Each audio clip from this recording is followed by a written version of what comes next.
Good morning, good afternoon, good evening. Welcome back for another video. So I went live yesterday, and this is the first thing I want to talk about.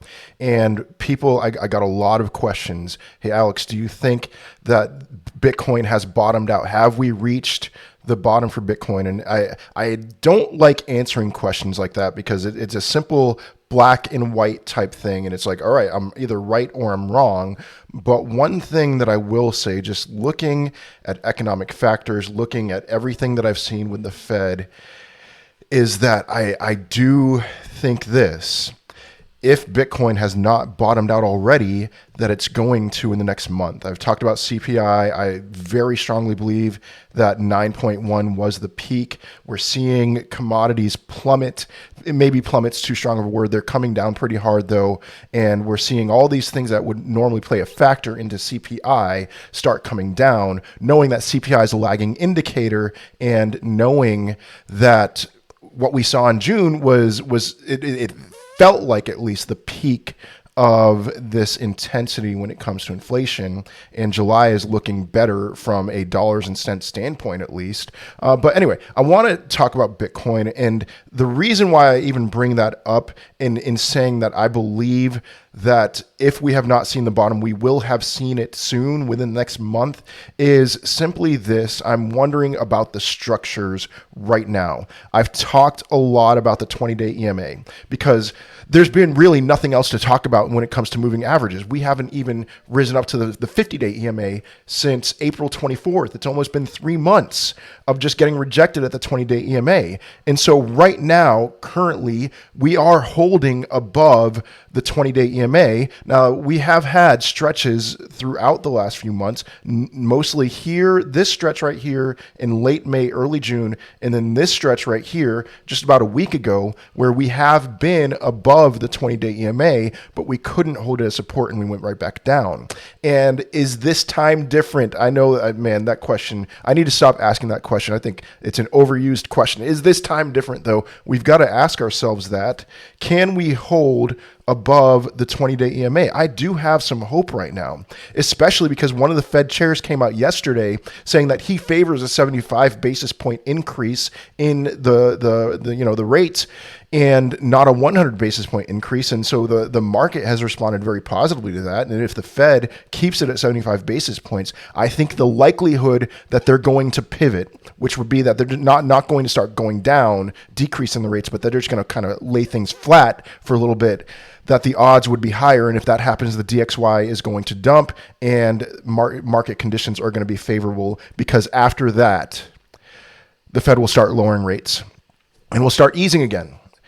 Easing not to the extent of introducing $5.8 trillion to the economy, the American economy at least, but easing in the sense of lowering rates, that is the time that you want to get in, is anticipating the easing. And so anyway, all that to say, what I'm seeing right now is potentially a structure that would communicate that $17,500 was the bottom.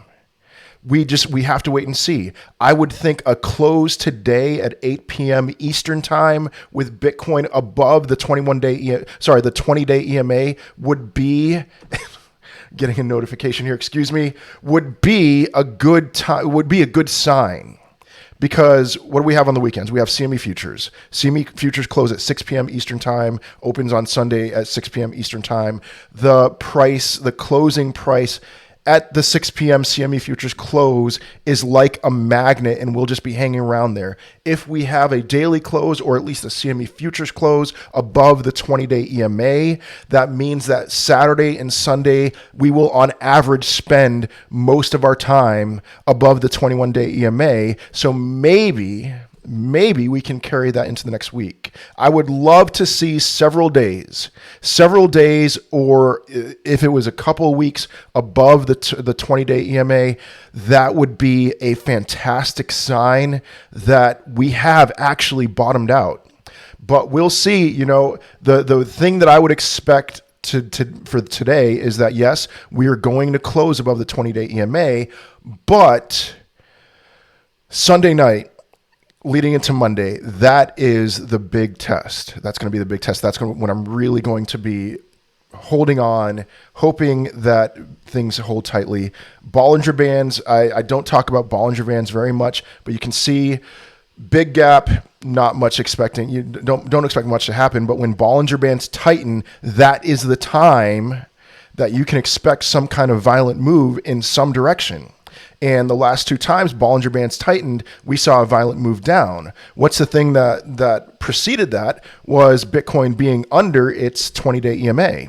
So right now, Bollinger Bands are very tight. We are holding above the 20-day EMA. And I think, let's cross our fingers, but I think that what is more likely to happen with these tight Bollinger Bands would be more of a move up. It's more likely that there'd be a move up than a move down. So we will see with that. But all that to say, regardless, the thing that I'm holding tight for, the thing that I am clenching on after seeing any kind of a move up would simply be this. I want to see us break through all of these fibs. And I will not even dare to declare that $17,500 was the bottom until we see a break above the 7/8 fib here, which is $28,765, give or take some change. 7/8 fib from that previous top before the 3AC Celsius dump, all that stuff, the fallout from the Luna dump. And if we break through there, I will feel very confident that this right here was actually the bottom. But we'll see. There's still a long way to go. Last thing that I want to talk about is, I am very much seeing articles like this. For Bitcoin to bottom, here's what the market wants to see, and it could mean a 30% drop. Here, this is a very important thing for us to understand.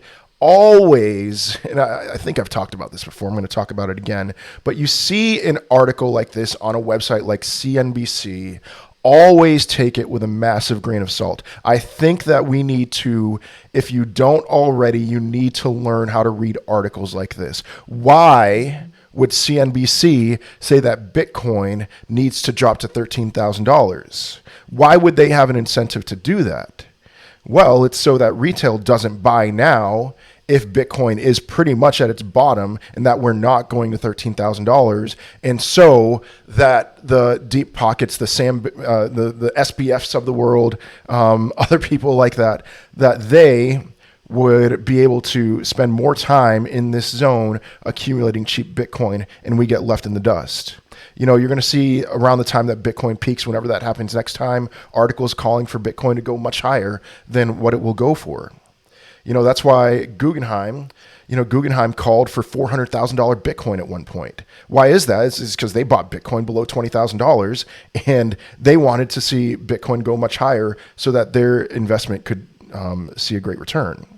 So anyway, read articles like this with a BS detector. All right. Or don't read articles like that at all and go by trusted voices or go by your own instincts. But looking at the markets today, so Matic I'm going to keep Matic on my radar. They have a partnership with Disney. That is not insignificant. I'm getting a lot of questions about Quant. Quant seems to be doing very well lately, but I'm going to click on there, look at their chart, and what you'll see is really, what kind of a bounce would you even call this? I am not, here's why I'm saying this is I really want to buy a lot of Quant throughout the bear market. And I would see a move like this, not paying attention to the fact that they're still down big time and think, oh no, I got a FOMO in or I'm going to miss out. And no, we'll see. We'll see about a further move higher. But I see a move like this. Honestly, I'm tempted to short Quant because there's no reason for me to think that, oh no, this move here, it's never going to be lower than $106.34. So we'll see about that. But otherwise, I hope you have a great rest of your day, a wonderful weekend, and I will most certainly be seeing you in another video. Peace.